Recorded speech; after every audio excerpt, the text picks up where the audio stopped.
countrylingua.com. Alibaba. A long time ago in Arabia, on a full moon night, Alibaba noticed something very strange as he gathered firewood. A rumbling sound like thunder came not from the sky, but from below the earth. And to Alibaba's astonishment, a gigantic rock rolled across on its very own, revealing a dark cave. The moonlight sent strange shadows across the rocks. Alibaba felt he was not alone. He crept closer and nearly fell upon a pack of horses waiting for their riders. Alibaba hid, and it was not long before a bunch of shadowy cloaks and hoods came out of the cave towards him. They were thieves waiting outside for Ka'id, their leader. When Ka'id appeared, he looked towards the stars and howled out, "Close sesame!" The huge rock shook and then slowly rolled back, closing the mouth of the cave, hiding its secret from the whole world, apart from Alibaba. When the men were out of sight, Alibaba gave the rock a mighty push. It was firmly stuck, as if nothing in the world would ever move it.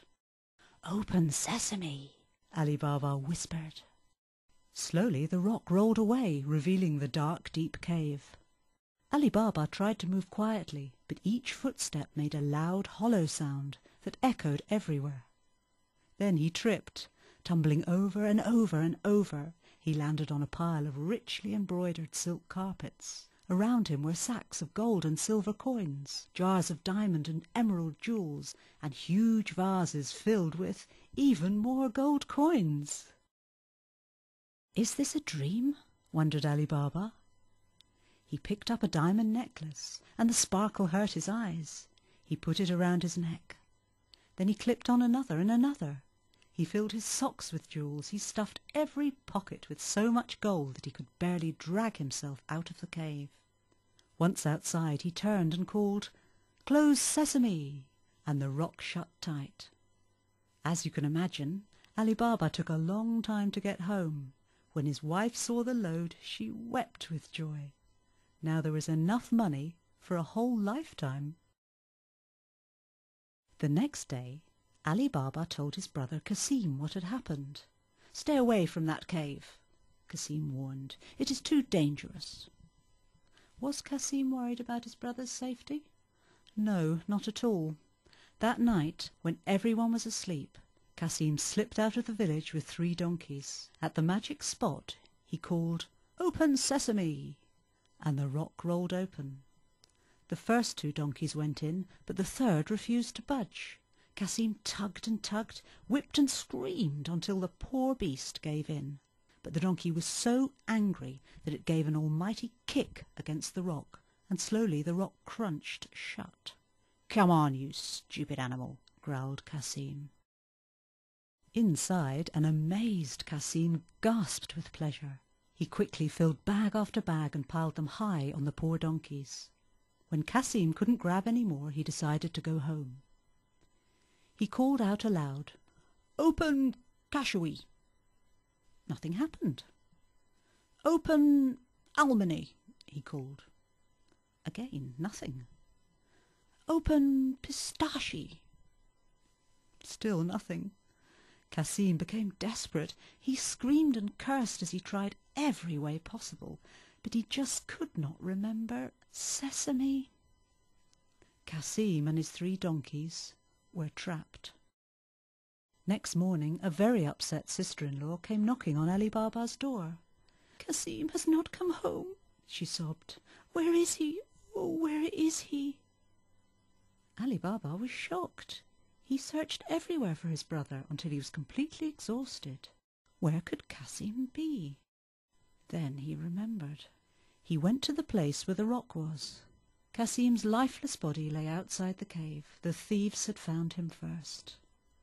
Kasim must be buried quickly, thought Alibaba, carrying his brother's heavy body home.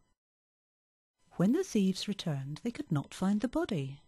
Perhaps wild animals had carried Kasim away. But what were these footprints? "Someone else knows of our secret," screamed Caid, wild with anger. "He too must be killed." Thieves followed the footprints straight to the funeral procession, which was already heading towards Ali Baba's house. "This must be it," thought Caid, silently marking a white circle on the front door. "I'll kill him tonight when everyone is asleep." But Caid was not to know that someone had seen him. The servant girl Morgiana was watching him. She felt this strange man was evil. Whatever could this circle mean? She wondered and waited for Caid to leave.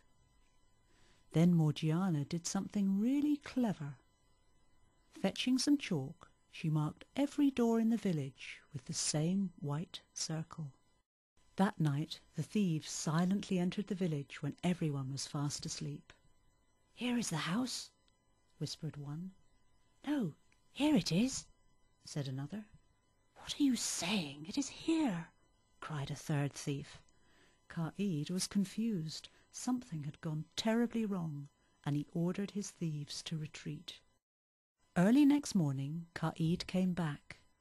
His long shadow fell on Ali Baba's house, and Caid knew that this was the circle he could not find the night before.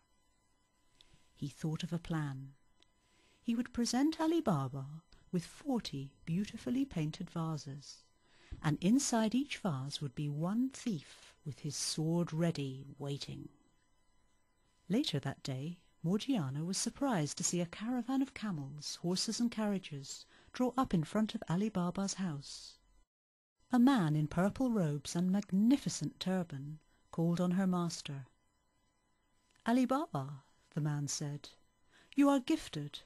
Finding and saving your brother from the fangs of wild animals is indeed a courageous act. You must be rewarded.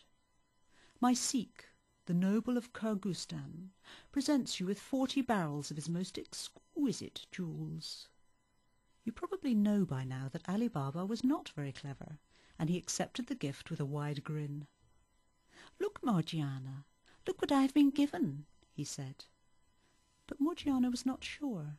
She felt something terrible was going to happen. "Quick," she called after Caid had left. "Boil me 3 camel loads of oil until the smoke rises out of the pots. Quick, I say, before it is too late. I will explain later." Soon Ali Baba brought the oil spluttering and hissing from the flames of 1,000 burning coals. Morgiana filled a bucket with the evil liquid and poured it into the first barrel, shutting the lid tight. It shook violently, nearly toppling over. Then it became still. Morgiana quietly opened the lid, and Ali Baba saw one very dead robber. Convinced of the plot, Ali Baba helped Morgiana kill all the robbers in the same way. That evening Caid arrived to feast with Ali Baba. They gorged on meats and breads cooked in wonderful ways. They drank the rich nectar of sumptuous fruits. But the highlight was Morgiana's dance. Poor Caid did not have a chance. Belching with the rich food, his eyes rolled round and round, watching Morgiana spin closer and closer. Then all of a sudden he felt a diamond-studded dagger plunge into the depths of his heart. The next day Ali Baba returned to the place where the rock was. He emptied the cave of its secret coins and jewels, and he called out, "Close sesame!" for the last time. He gave all the jewels to the people, who made Ali Baba their leader, and Ali Baba made Morgiana his chief adviser.